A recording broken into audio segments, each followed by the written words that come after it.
On today's episode of WatchJRGo, we are back with my new to me Saab 9.3 Aero that I just traded for an Audi A4. And for some reason, it's trying to kill me.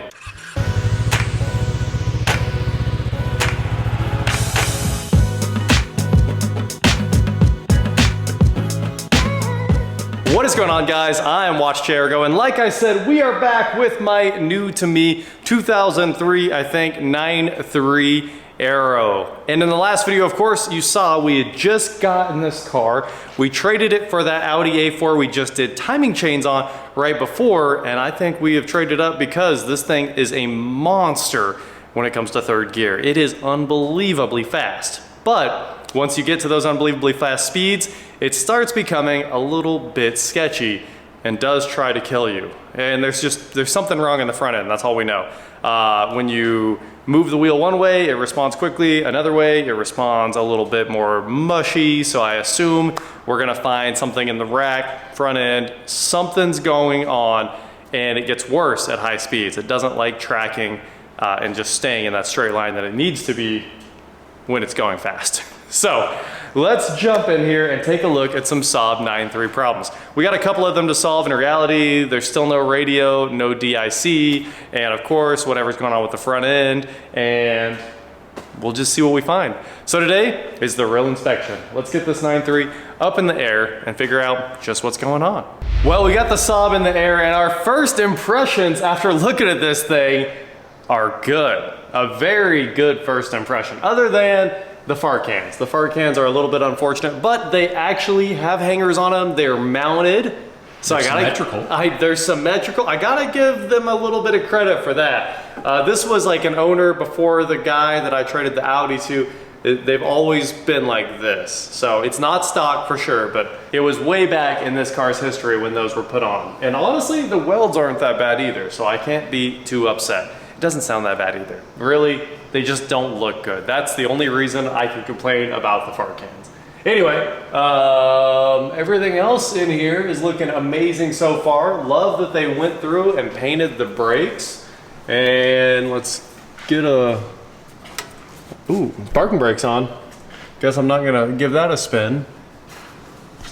No lip on the rotors. Excel G KYB shocks, and they're recent. I mean, the stickers are nice and clean. I know you probably can't see them in there, but I mean, they've been replaced. And the bushings and everything look good, and they're not leaking. So obviously, so far, I'm pretty happy with what we're seeing here. Nice, clean, non-leaking shocks. That's a good thing. Everything else, as we keep going through here, looks pretty good. No rust, so that's amazing compared to my Pacer that was basically made of rust. Everything else in here, yeah, all the bushings look great. No cracking there. No rotted fuel lines, that's a bonus. We've got the center resonator. It's definitely factory and doesn't leak, so that's a bonus. Coming forward here, I don't know what is this? This must be a secondary cap. I guess that's what happened there. That one is leaking. Those welds weren't that great, if you can see that. A reducer here, and then a big section of pipe, and then a lot of exhaust leak forward, but not enough to be worried about. Even the flex coupling's still in good shape under here. A little bit of wetness here, coming from somewhere. Sound like a weatherman. Yeah, a little. We're gonna have a little dry spell. See the little black coming in here? That's in the next few days. We'll see this sweeping across the country. A little leak right there, but I don't think it's coming from the drain plug. It looks like it's coming from the oil level sensor. Kind of interesting. And it's creeping all over the pan. Nothing's coming down. It's just creeping all over the pan. Interestingly, this boot on the rack has been zip tied back on, so we'll have to dig into that here in just a minute. See if we can find anything there. This engine mount's been replaced and it looks pretty good. This engine mount is factory, it appears. That's factory, and it's got a lot of cracking in it, so I'd say that one needs replaced. And other than that, everything under here looks really, really nice. Even the ride height sensor for the headlight is still connected, so that's impressive. That's not something you see very often. And these struts are much older. The front struts could be replaced. Sway bar and links, good shape. Brakes, excellent all the way around. No weird noises. The boots are intact on the CVs. I'm telling you guys, this thing has like 200,000 and change on it. At least, I think it's right around 200,000, at least 180, 190. It's doing great. I mean, this looks incredible for what it is. And the front brakes are monsters. This must have 4-piston brakes. See how big those things are? They are impressive. Yeah, they don't look that big out here, but inside, they're just monstrous brakes. Every wire's good. The wheel speed sensors aren't ripped out. This is no BMW. Yeah, if it was a BMW, this would all be ruined. That CV's probably been replaced. It's got a nice new barcode on it there. For the mileage, it must have been. Anyway, what we need to figure out is what's going. Ooh, check this out. Here's an interesting new thing. The trans case. What? I mean, JB Weld's a hell of a thing. I gotta say, JB Weld will always get you home, and JB Weld got this home too, and it's still getting it home. It's leaking. That's the transmission leak.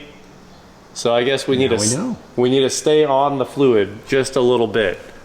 But their work's pretty good. I gotta give them some credit. Their work's pretty good if you're gonna patch a case full of JB Weld. Good job, whoever did that. Anyway, let's see if we can figure out why it tries to kill us while we're going down the road. I should mention before we get too far into the front end, trying to figure out what's going on there, the rear tires are almost at the wear bars. 330 seconds to the wear bars. So maybe 630 seconds left on the tire. And then on the fronts, I think it's not at the wear bars. A little abnormal wear right there. A little scrubbing going on. Sorry, that was me earlier. The scrubbing? Yeah. Yeah, I bet it. It's a failed tie rod in on this side, isn't it? This one looks wonderful. A little inside wear. This one has a bunch of, I've been wobbling wear on both sides. It's scrubbed out. And in the middle here, it looks wonderful. Oop, nail. Gotta love it when you find a nail. Nailed it. It's also about 330 seconds, which is crazy. Somebody must have rotated the tires. Somebody was taking care of this car. Maybe it was the neighbor I traded it to. Maybe it was the owner before that. I don't know how long he owned it. All I know is that it's really been taken care of. I am mind blown. All right, so let's lower this thing actually. I want to be able to really move these wheels back and forth. And you got to get the leverage right, you know? Yeah. All right, so. This moment, John Ross is pushing forward and back. I don't know if you know, the car was pushing itself a little bit there. That was a little sketchy. It's just exciting. I don't feel any play in that. I can see the rack moving.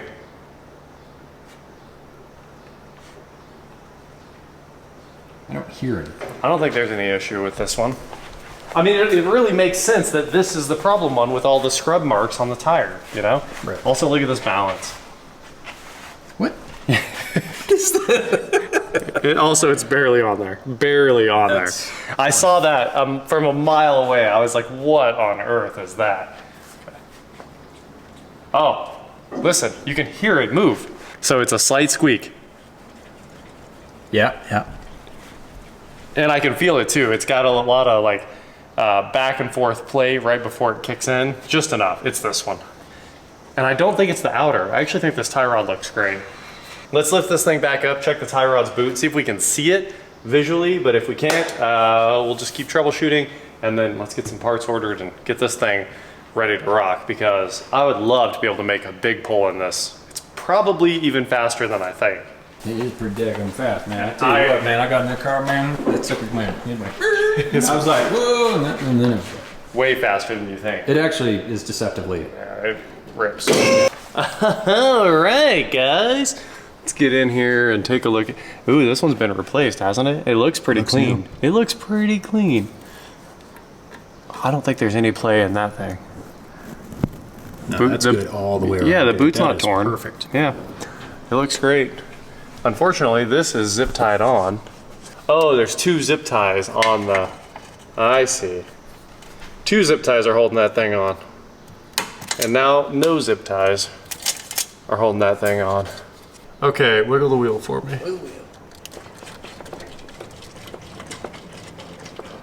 I don't feel that much play in it now. All right, Gabe, give me a rock one more time. You can hear it moving around in there. It makes the macaroni and cheese noise. Stirring the mac and cheese. Well, the oil filter housing doesn't leak, and really there's no other fluids coming down here. The intercooler tubes look like they're in pretty good shape. No antifreeze leaks. I mean, this thing's in good shape. Under tray's missing, but way better than we ever expected. And it turns out that's probably, I don't know, I'm just gonna guess, a $30 inner ball joint on the rack there. And also, while we're at it, we'll replace the tie rod because you want to replace those together anyway. Get it realigned and hopefully solve all of our performance issues here. So I gotta get some parts ordered, and we'll be right back with more riveting Saab content after the parts show up. Or after we make an O'Reilly's run. These parts are probably in town already. I like how involved the trunk is. Yeah, the trunk is it's its own situation here. And for some reason, we still don't have the radio fuse, even though I did do some troubleshooting and change the radio fuse already.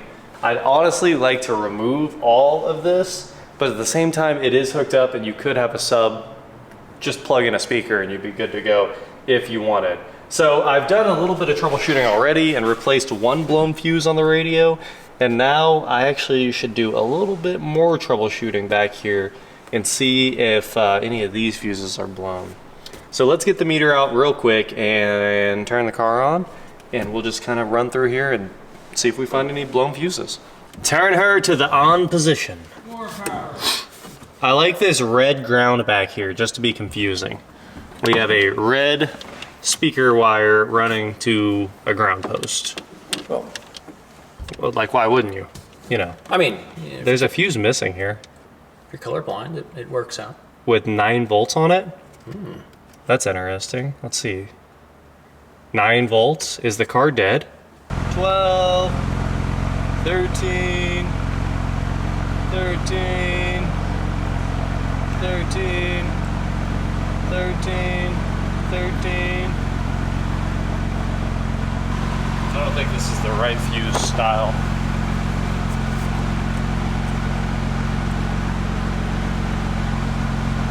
Let's see what happens.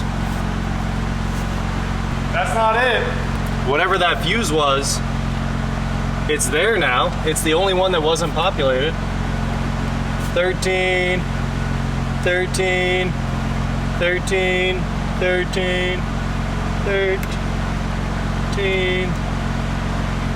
Still good. This is power to the line level converter and it's good. We gotta find a blown fuse. Because I asked the old owner, how do you turn on the radio? And he was like, you push the button, you know, with that you're an idiot look. Yeah. Which is what I would have done too. And I was like, no, you don't. I've tried it 400 times. And he came over and was like, oh, you're right. It doesn't work. So far, every fuse except for that missing one, I really wonder what that missing one did. They're all good. Last one. Oh. Nope. No, that one's good too. They're all good. Let's check the front fuse box. We had to leave this thing running. The battery was a little dead. 9 volts, not a good sign.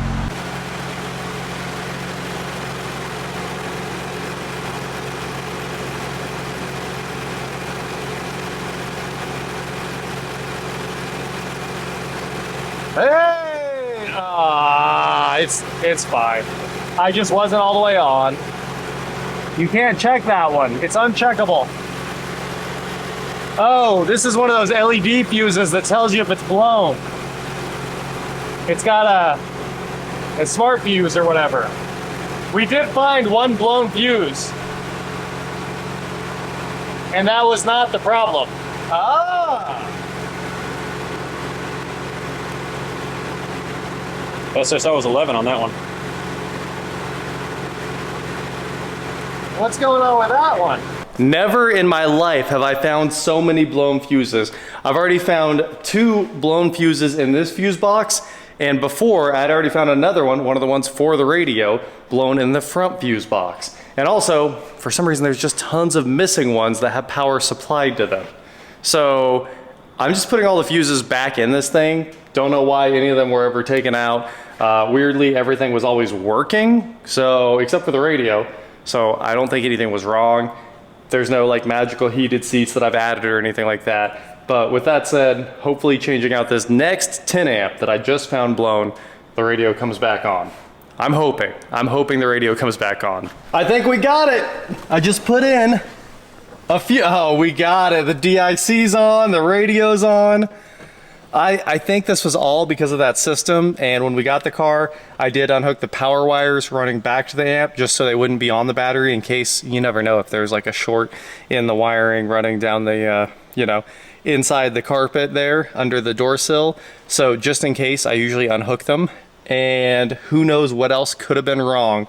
All I know is that now we have everything. Radio, CD, system, clock set. Think there's any CDs in here? Oh, distance to empty, 34 miles. Loving the DIC up there. Shows the door. Everything works. That's cool. Oh, no CDs. CDX instead of CD changer. I like it. I like it. Can you direct tune? Cool. It works. All I need now is an inner tie rod end and an outer tie rod. We're ready to rock. Good news, everyone.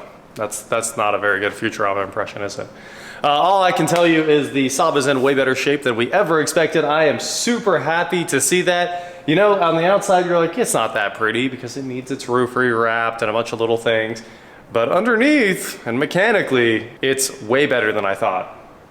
That patch panel, I don't know. It's probably been like that for years. So I guess we're gonna assume that whatever they did held, and it might have a slight weep to it. You might have to check the transmission fluid every once in a while, but that's kind of how this is gonna stay. I'm not gonna replace the transmission because the case weeps just a little bit. That is it for today, guys. Thank you so much for watching. Don't forget to head on over to shop WatchJRGo.com for cool shirts, not like this. And please like, share, subscribe, do whatever you wanna do, and I will talk to you next time. Is there a fuse box in the back? No idea. Do you have the key? Key's in there. Okay.